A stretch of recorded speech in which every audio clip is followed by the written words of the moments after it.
The following lessons you're going to see are going to teach you how to do magic. Magic you can do that's impressive and fun and that you can do with common objects. You've got to have fun when you do it.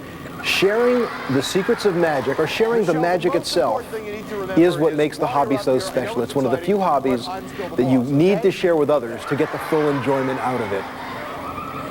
That's really what you need to know about magic. And I think you'll find you'll really enjoy the following tricks you're going to see. You look very nice. I'm going to borrow one polyester off her t-shirt. This is so the people in the cheap seats can see it. Now, Michelle, if I take this and I blow on it, it jumps to my pocket. But Michelle, if I could have you, would you blow on that? Don't spit on it. Michelle, I just want you to blow on it. You spit on it again! Here, just blow a little. Oh, you were going to spit, I saw. Here, just blow a little. Perfect. When she blows on that one, we get this one. Michelle, put out your hand. The clean one. My friends, as I page through this paper, I'm going to ask you to remember something. Now, you can choose to remember whatever you'd like. Whether it's something on the back page, something inside one of these pages, something over here, or even something on this, it's front page. But I want you and even all of you to remember something from this paper, because you are about to see the famous Peter London newspaper illusion. Now, the reason I call this the famous Peter London newspaper illusion is that it looks as if I'm tearing the paper. The fact that the pieces separate just adds to the famous Peter London newspaper illusion. The sound that the paper makes as it tears just enhances the effect of the Peter London newspaper illusion all the more. But as you can see, it only looks as if the paper is shredding. It only seems to separate. Because in fact, I have really not torn this paper at all, because here it is, fully and wholly restored. What the heck do you think I was, a real magician? Look, I can see you don't believe me, so please, let me page through it one sheet at a time and have you remember whatever you chose to remember. Whether it was something over here, something on one of these pages, something over here, or something on this, it's front page. Here it is. Watch closely. Don't blink or you miss it. There he is, my bunny rabbit, Rabbit Cadabra. Here he is, Rabbit Cadabra, the world's smartest rabbit. Do you want to see him do a trick? Okay, he's going to do a trick for you. You ready? Rabbit Cadabra, the world's smartest rabbit. You ready, Cadabra? Look that way. Here we go. Rabbit Cadabra, the world's smartest rabbit. You ready, Cadabra? Look that way. Okay, here we go. Ready, Cadabra? Look that way.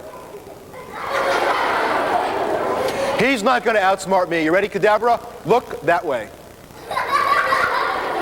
Okay, I'm going to have to hypnotize him for this. Here we go. Are you ready? Itty bitty, chilly bitty. It doesn't mean anything, but it looks good and he likes it. I really am going to hypnotize him. I ask you all, please, don't make a sound until you hear my fingers snap one more time. Go to sleep. Go to sleep. Go to sleep. My friends, I want to thank you all very much. You were a wonderful audience. Thank you all. Have a terrific day here. Thank you, St. Anne's. The tape you've just seen is an example of some of the magic you might see as a youngster in a school, or perhaps anywhere else you've seen a magician. My name is Peter London, and what we're going to do in this tape is show you some tricks that you can learn and do for other people. Tricks that are not too hard, but not too easy, and are a lot of fun, and really fool people. We're going to talk about some of the principles of magic, some of the ways and some of the means you'll use to fool people. You need several things. First of all, you need to know how to do magic. And with that, you've got to keep a secret. Secrets are very important. Secrets are half the secret of magic. And I'm going to ask you right now to make a promise to me not to tell anybody. The reason I ask you that is that if someone asks you how you do it, you don't have to tell them. You can say, I promise not to tell. and you in fact will not be lying. The second thing you need to know about doing good magic is you must rehearse.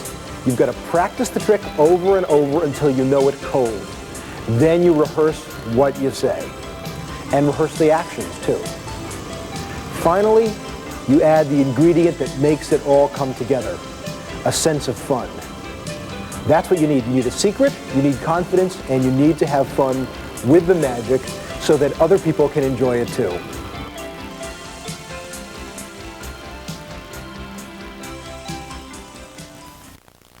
One of the things I like to do when I go out to a good restaurant is take one of the pieces of good silverware and give it a good bend just like that.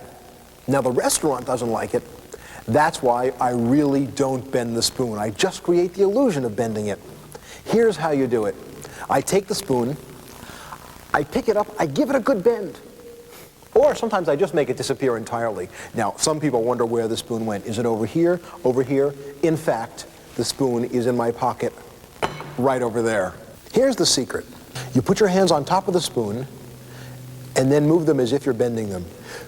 In reality, what you're doing is just lifting your hands up, leaving your pinky holding the spoon flat on the table just like this.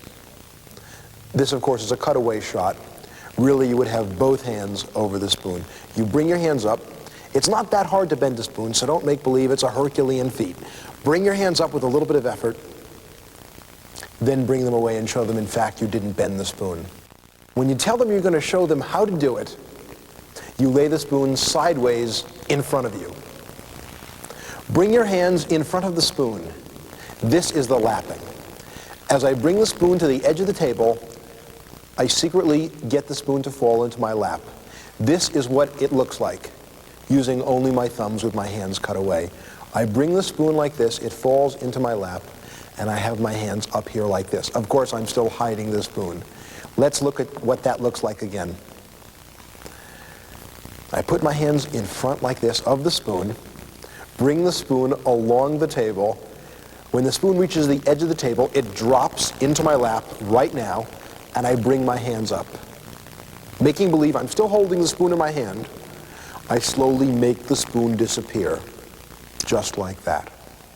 To get the spoon, I use misdirection here. With my left hand, I reach out and lean forward, while my right hand naturally falls to my lap. There's nothing over there. I look under my right lapel while I still have the spoon palmed in my hand. I don't show them that, but that's where it is. I lift up my left jacket, reach under there, pivot the spoon out, and remove it just like that. That's the vanishing spoon. Let's look at the sleights that are involved in this trick. You put your hands on top of the spoon, and then move them as if you're bending them. As I bring the spoon to the edge of the table, I secretly get the spoon to fall into my lap.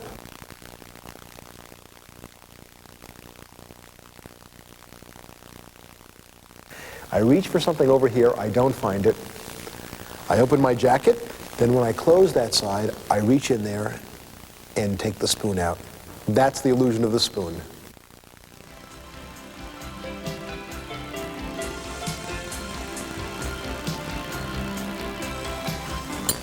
Another thing you can do at a restaurant is take a nickel and make it disappear. And what I'm going to do is take and put it under a salt shaker. I'm going to cover the salt shaker with a napkin just like that, so you can't see it, and put the salt shaker on top of the nickel. I haven't done anything sneaky yet. The nickel is in fact still there. But now the nickel is going to pass right through the table. Well, let's make this even tougher. Instead of getting the nickel to pass through, let's get the salt shaker to pass through on the count of 1, 2, 3. And there's the salt shaker right through the table. Here's the secret. Now, to get the nickel to vanish and actually vanish the salt shaker, I put the nickel down in the center of the table, covering it with the salt shaker. I make a crown or cover for the salt shaker. The cover gives me the full outline of the salt shaker. This way, when I move the salt shaker back and let it drop, it still looks as if the salt shaker is there. When I move it back, I now drop the salt shaker right now. It goes right below table height, and I let it fall just like that. It's just fallen. I put the cap back on there. Pick up the knife, count 1, 2, 3, showing that the salt shaker has vanished and has passed right through the table. There it is. That's the trick. Let's take a few seconds and review the bare bones of this trick. I put the nickel down as misdirection. I make a crown or cover for the salt shaker.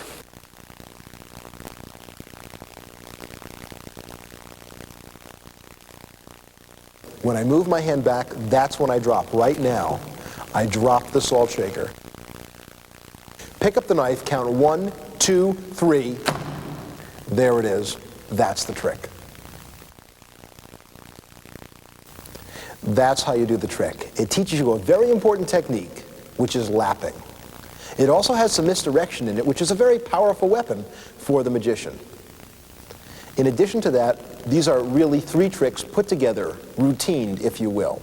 With this little routine, you can start off doing 2 tricks with a spoon, and you have the knife right next to you with the salt shaker, and just have your nickel ready. With that routining, I think you'll find one trick flows smoothly into the next, and you can have a nice little show or a nice little vignette in a restaurant, at a home, or even just at a casual dinner.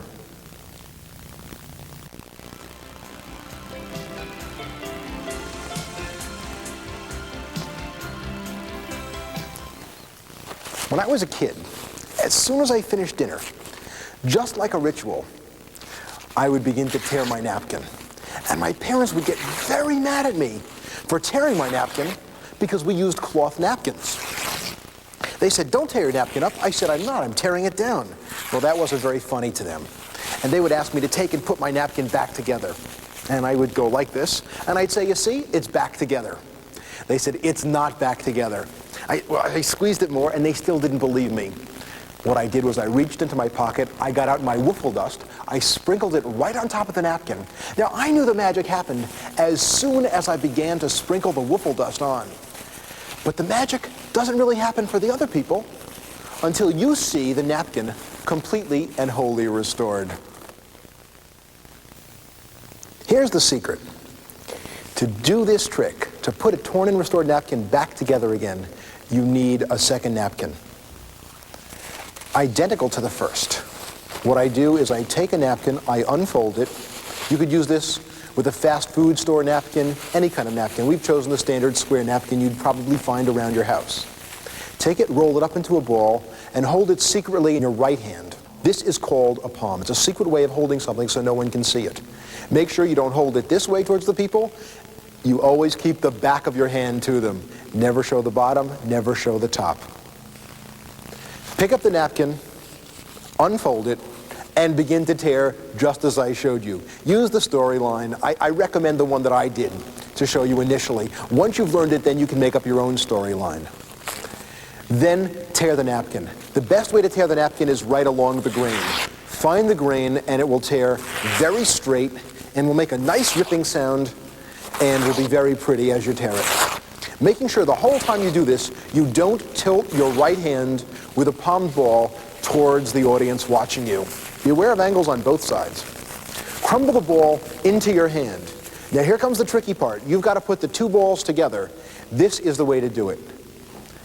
I take and put my thumb behind the ball that's secretly palmed in my right hand and put my first 2 fingers, my index finger and my middle finger, on the ball that the people were watching, on the torn pieces. I then pick them up together and hold them like that. We're going to do that again the way the people would see it as an audience. I pick them up just like that and squeeze them together. As soon as I do that, I make a gesture that shows my right hand empty. I don't say my right hand is empty, and you don't need to say that your right hand is empty. The gesture alone will do it. Squeeze the ball a little more tightly, and when you do that, you steal the front ball.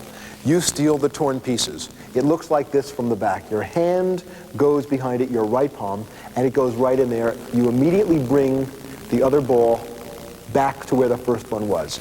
It looks like this from the front. Your right hand passes in front, palms the ball. Your left hand brings up the entire napkin, the whole napkin, and squeezes it into a tighter ball and holds it there. Next, you put the palmed ball in your pocket. Why you tell the people you're reaching for wiffle dust? I go into my pocket, I take out the wiffle dust. It's really nothing, but you make believe you sprinkle it on there. You can call it magic dust, whatever you'd like. Wiffle dust has a fun sound to it. Sprinkle it on, explain a little more about the magic, and then show them that the magic has really happened.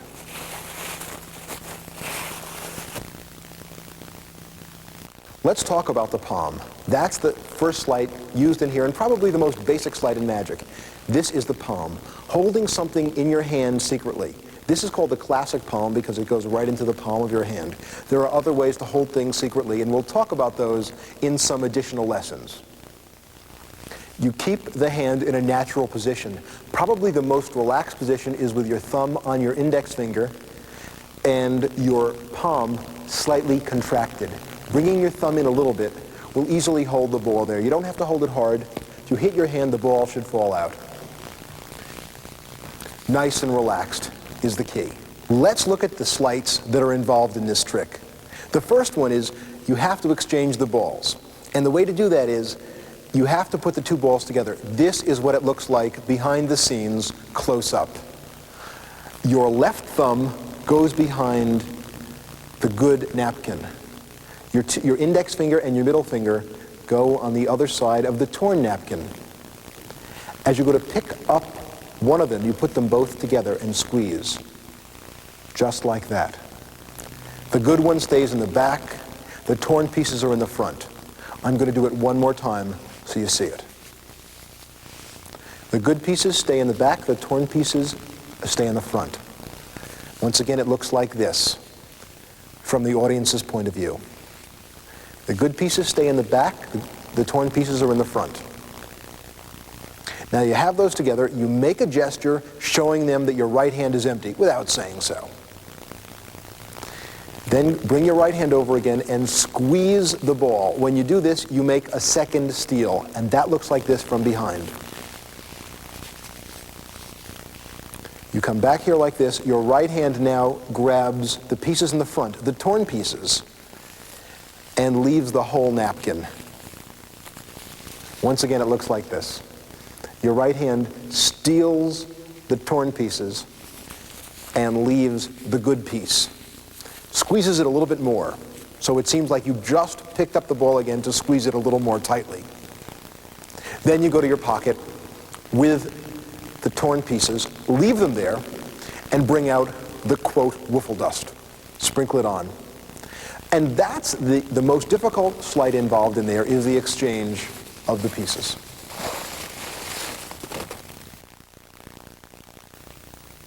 Let's take a few seconds and review the bare bones of this trick. 1, you have a napkin secretly palmed in your hand. 2, you tear the napkin up and you perform a switch, letting the people see your right hand is empty. You complete the switch holding the now restored napkin in your left hand. Look at your left hand for misdirection. Reach into your right pocket, get the wiffle dust, leave the pieces of the napkin there, open the napkin. That's really all you need to know. Remember to learn it, rehearse it, practice it, and have fun sharing it.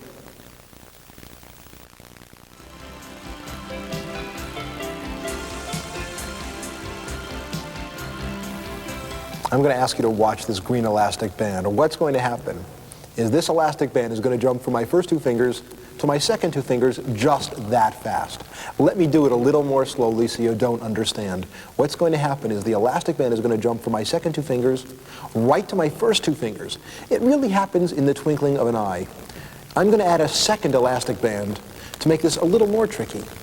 The green one is on my first 2 fingers, the red one is on the second 2 fingers. Just like that, they change places. I'm going to do that a second time. I know some people are confounded by that, but all I have to do is open and close my hands, and they jump, they change places. Now, some people think they're traveling over the tops of my hand. What I'm going to do is interlock my fingers with a third elastic band to eliminate any possibility of trickery. And yet, right here, you are about to see the two elastic bands. The green jump to the red side, and the red jumps to the green side. I'll do it one last time, just so you can see the impossible one last time. Here's the secret. What I do, when I pull the elastic band, I initially put the elastic band over my first two fingers. When I close my hand, I put it over the backs of all four of my fingers, just above the top of the fingernails, just where the skin begins. But the audience doesn't see that. They just see this. When I open my hand, the elastic jumps to the other two fingers. It does it automatically. You don't have to do anything. To get it to jump back to the first two fingers, you do the same thing in reverse. You pull the elastic band out, you fold your fingers into a fist, put the elastic just above your nail line, just where the skin begins, open your hand, and the elastic will jump to the other two fingers.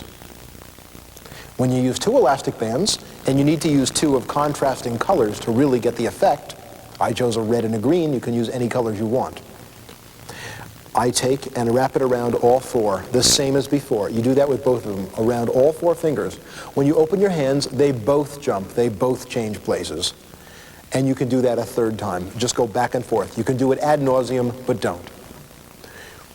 The final step is take and twist another elastic band. Just interlock it, give it a half twist after it's on each two fingers, just like that. With it on those four fingers, it seems as if the elastic bands can't jump anymore. In fact, it doesn't affect the trick at all. You do it again exactly the same way. And once again, they jump, completely changing places. And you can go back and forth on that. The steps to keep in mind for this trick are, 1, put the elastic band around your first two fingers. Remember, when you put it around the back, it goes around all four fingers, just above your nail where the skin begins. Make sure it's on all four fingers. Then just open your hand, and it will automatically jump to the other side. Everything else is only a variation on the original theme of this particular sleight.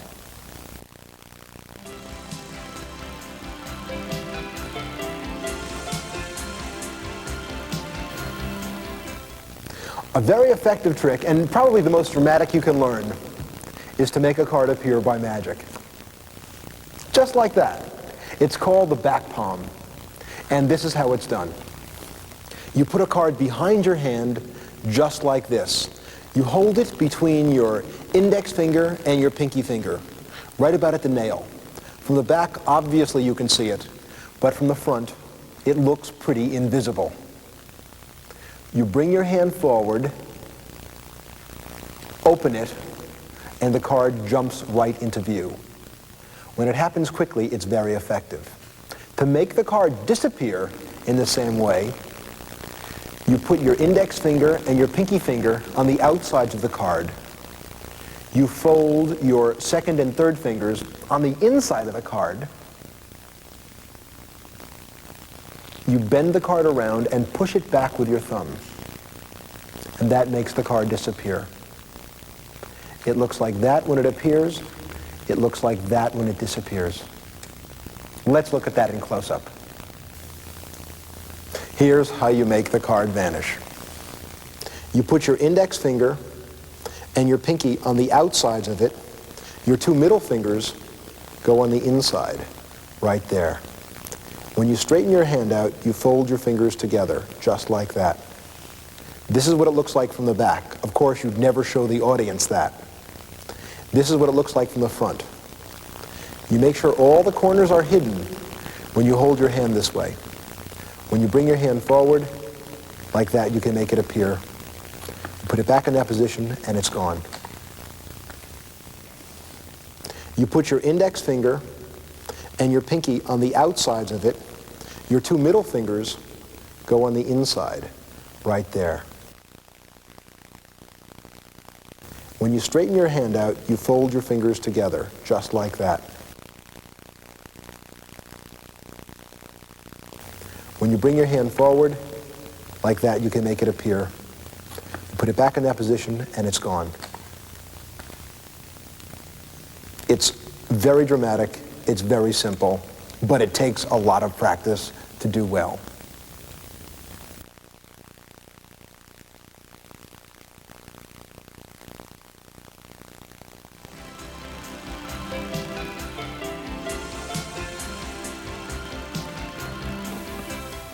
Marilyn, I'm going to ask you to take a card. Take it, look at it, show it to your friends. Now I want you to think of a number between 2 and 4. Make it odd. 3? Good guess. 1, 2, 3. And I'm going to ask you to put your card right on top of those cards, making your card the 4th card from the bottom. I'm going to go through the cards, and I want you to tell me if you see your card. Is this your card? No. Okay. I'll put that card down, the next one on top. Is that your card? No. That one goes down, the next one goes on top. Is that your card? No. That one goes down, next one goes on top. Is that your card? No, it's not. That one goes down, the next one goes on top. We've got 4 cards right here. I'm going to go through them a second time. Is this your card? No. That goes down, the next one goes on top. Is that it? I'll put that down, the next one on top. Were either of these your cards? No. No? What was the name of your card? 3 of clubs. The 3 of clubs? Well, Marilyn, you know something? That's amazing. This trick uses a sleight called the glide. This is what the glide looks like.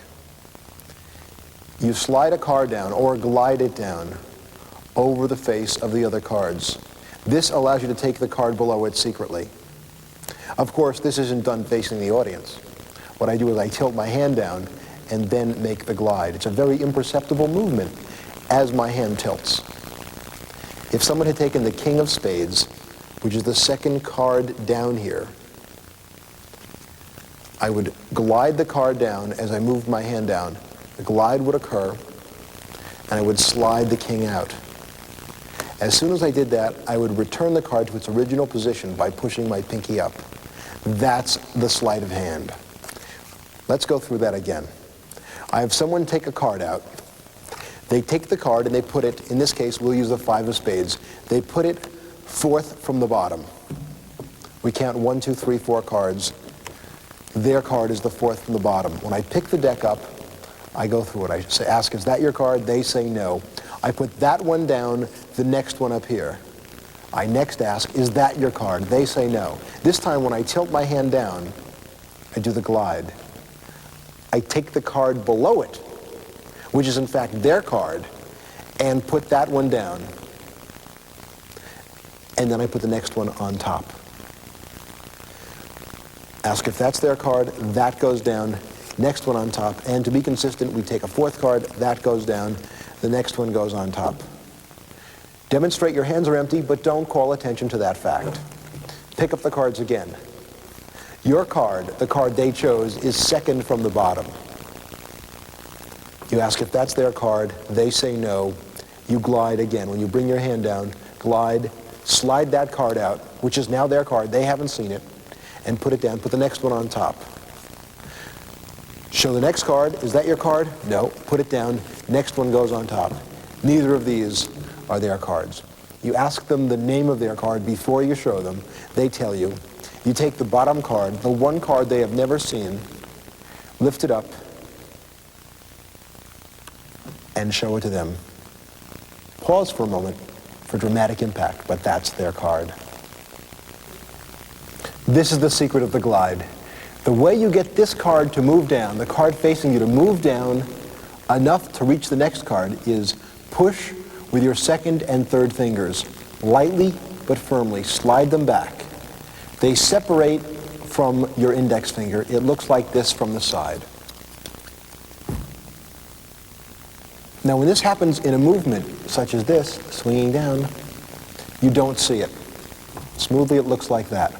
The card is now in the glide position, and you can slide the next card out. That's really all there is to this sleight. It's that simple. The thing to remember in this trick is that you have to tell the person to remember their card. Once they know their card, then you can start to have fun with it. Once they know their card, you can put their card fourth from the bottom. The glide occurs twice in this routine. You have to remember where it goes. In the end, have them name their card before you reveal their card. It makes the revelation of that card a little more dramatic, a little more special. When you do reveal it, hold it up by your face to show them their card, and also it frames your face nicely too. It's a nice dramatic ending for a simple but effective card trick.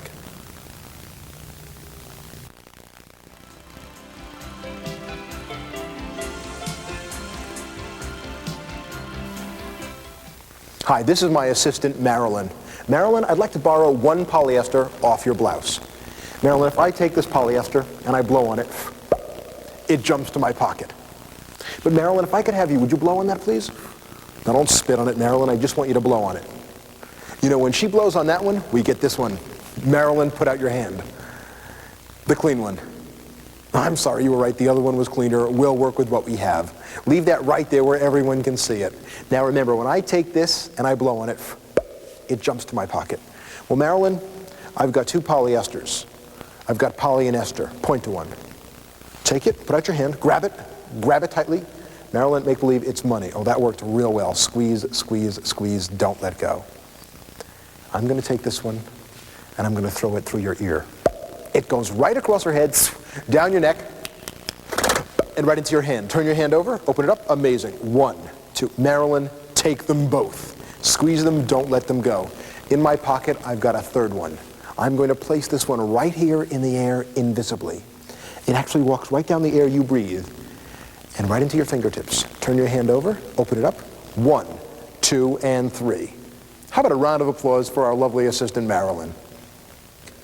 Here is the basic sleight you need for this trick. What I do is I hold the ball in a thumb palm or a thumb pinch. What my thumb does is pinch down on the ball like that and hold it here secretly. I then reach over and remove the sponge ball off someone's clothing. You take the sponge ball and you make believe you put it in your hand. Really, you do a vanish. And this is what it looks like. As my hand closes, I bend the two right fingers in that hold the ball and pinch it in the crotch of my thumb. It looks like this. But I make believe I'm actually taking the ball. I look at the hand that supposedly has the ball. It looks like this. But the audience sees this. I blow on my hand, making the ball vanish, and reach inside my pocket, and I take out the second ball with the first ball palmed. I bring Marilyn in again, and I say, Marilyn, would you blow on that? I say, don't spit on it. That usually gets a laugh, and what that does, it allows me to put my hand up like this and secretly load the two balls together. When I have her blow on it a second time, I say, perfect. Take one ball away and move my fingers back from the other ball, revealing it to the audience. Now we have two balls, and it's a nice display like this. Have Marilyn put out one hand. You can do the clean one, that business if you want. Leave it where everyone can see it. Do the vanish again that you just learned. Blow on it, it jumps to my pocket. Have her point to one of the balls in my hand. She points to one. I have her put her hand out. Grab it tightly. The reason I say that is the third time I push the two balls together. That looks like this. Push the two balls together this way and put them in her hand very hard, making her, you want her to squeeze tightly. I make her squeeze tightly. Tell her squeeze, squeeze, squeeze. That way she won't open her hand too early. That's also why I have her palm facing down. If she turns her hand, if her hand is like this, she can open them. If she goes like that, she'll drop them, and she won't do that probably because she's a nice person. I take this one, I do the vanish again, the same vanish, throw it right through her ear, goes across her head, down her neck, and right into her hand. She turns her hand over when you ask her to, opens her hand, and there are the two balls. I take and I do it again. This is a fake. It looks like I'm turning my hand over and putting the two balls in the other hand. Really, I'm just putting one in that hand. But when it's covered, it looks like two, because they didn't know there was one hidden there. I pick them both up, squishing them together. I now have 3. She thinks there were 2 going in her hand, but there were 3. I reach into my pocket, take out a 3rd one. I tell them it's really the 4th ball. Do the vanish again. Place it right here in the air invisibly, and mime walking down steps into her palm. She turns her hand over, slowly opens her hand, finds the balls. Sometimes they jump right out if she opens her hand quickly enough. And that's the basic secret of the trick. To make the ball vanish, I do this. This is what it looks like behind the scenes. I bend my fingers in, my first and second fingers, bring the ball to my thumb. My thumb closes, pinching the ball in a thumb pinch. Meanwhile, my left hand closes around the ball. This all happens at once. Let me do it again in slow motion, all at once. I take the ball, I bring it up to my left hand. As my 2 fingers approach my left hand, the left hand closes, but the right fingers bend in, and my thumb steals the ball. By pulling my right fingers out of my hand, out of my left hand, it creates the illusion that they were there all the time. This is what it looks like from the front very slowly, and you'll probably see part of it. You've just made the ball disappear, and you secretly have a ball in your right thumb palm. You now reach into your pocket and take out another ball, keeping the first ball in your thumb palm. I say, Marilyn, or whoever's assisting me, would you blow on that, please? No, not that hard. Just a little bit. When I bring my hand over here, it allows me to leave the balls together. I then push them together like that when I bring them up. Let's do that again. I push the balls together like that when I bring them up. Looks like 1 ball, it's really 2. I have her blow on it.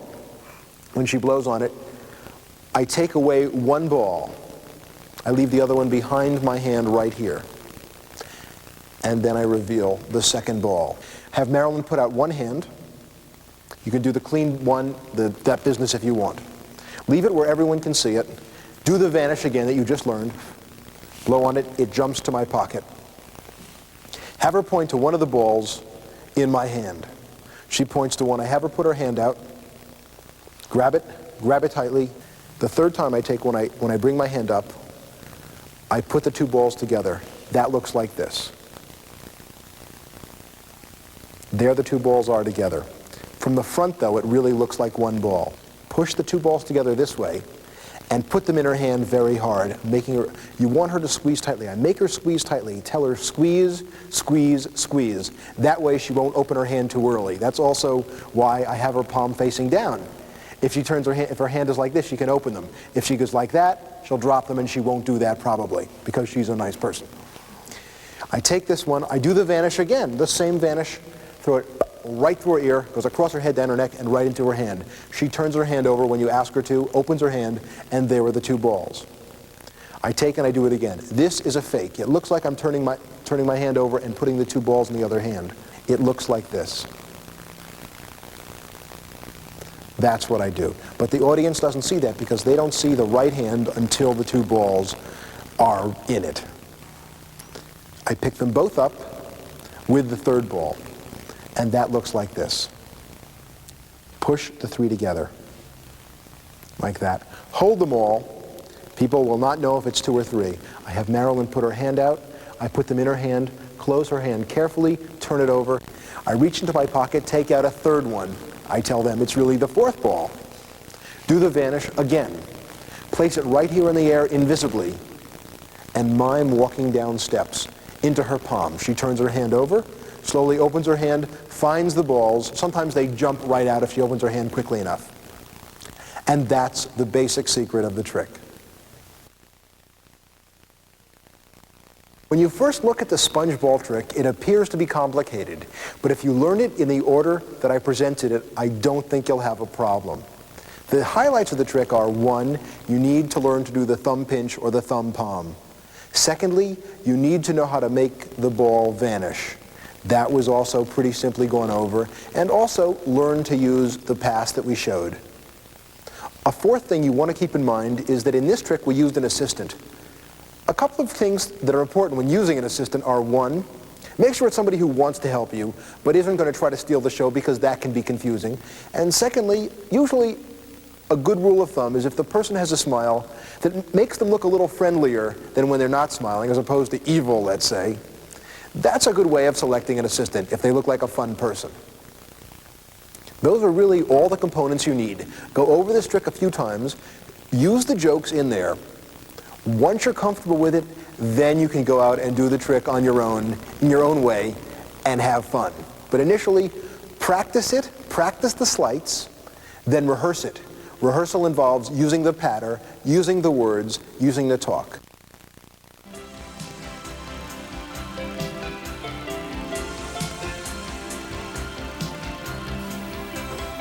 I want you to watch these coins. I've got 1, 2, 3, and 4. You can actually hear them when I put them in my hands. That's 1, that's 2, that's 3, and that's 4. The coins are about to go from that hand all the way over to here. And they're going to go this fast. 1, 2, 3, just like that. You've really got to watch closely. Again, I've got 1, 2, 3 coins there, and 1 coin here. The second coin actually travels at the speed of sound. Now, I've been hiding the coins in my hands like this. You can't see them. This time, I'm going to leave them exposed, 2 of them right on top of my hands. Now, they're hard to balance. Well, they're a little hard to balance. Let me try again. Watch. Tiki, tiki, go. Tiki, tiki, come. Now, I've been able to get 1, 2, 3 coins to go to that hand. But to make it even harder, instead of getting this coin to go there, I'm going to have those coins come here on the count of 1, 2, 3. Here's the sleight. This is a pass with a coin. 1, 2, 3, and it creates the illusion you put the coin in that hand. Let's go over that slowly. I put the coin right into the center of my palm, where in fact I would hold it if I were palming the coin. I turn my hand over in a tossing motion into my left. I toss it as closely as I can into my left palm, and then a second time, toss it back into my right. The third time's the charm. I make believe I toss it, close my hand over what should be the coin, but in fact, I retain the coin in that hand. It looks like this. But from this angle, and being used to seeing the coin go from hand to hand, the illusion is very strong that I'm holding the coin in my left hand. The second sleight is called the click pass. When I have a coin palmed in my hand right here, the audience doesn't know it. I pick up my next coin, I hold it between my index and my pinky finger, and I drop it into the other hand. Not the coin between my index and pinky finger, but the one I have palmed. As it hits the other coin, it creates a noise that sounds like it's hitting the coin in my hand, which really isn't there. But the people think it does. It goes like this.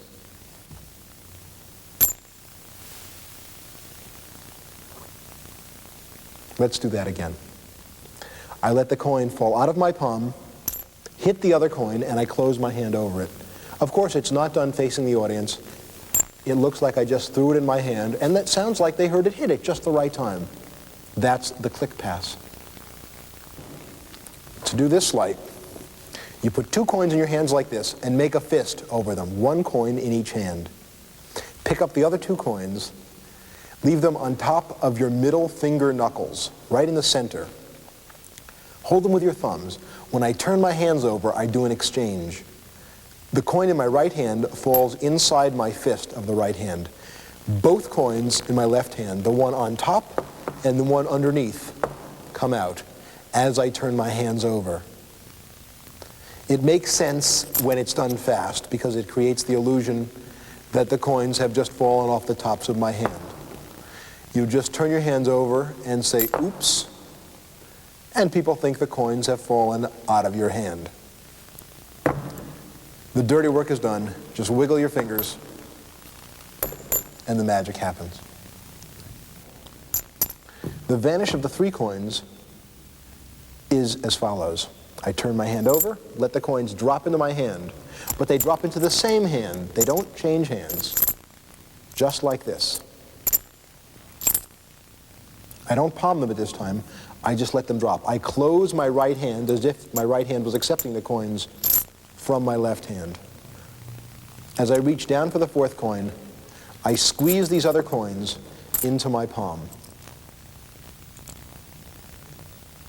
I take the fourth coin and then decide, instead of making this last coin go there, I'll make it 3 times as hard and get these 3 coins go here.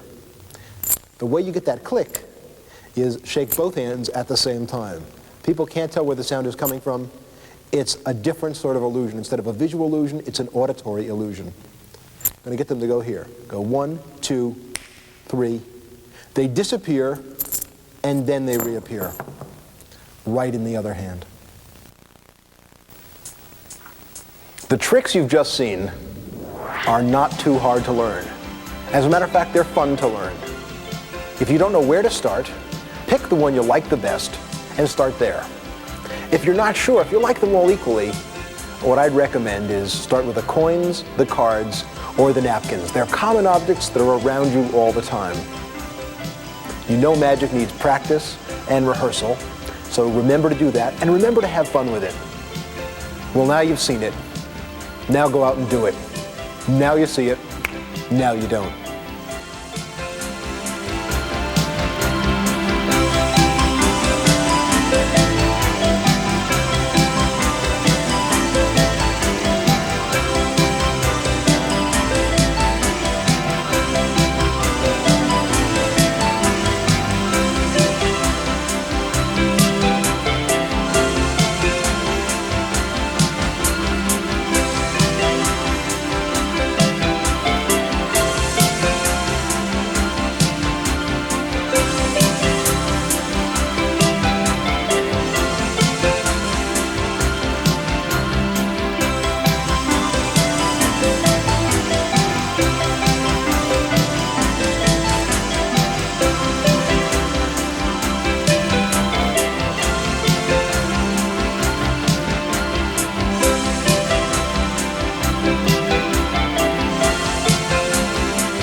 You ready? Cadabra, look that way.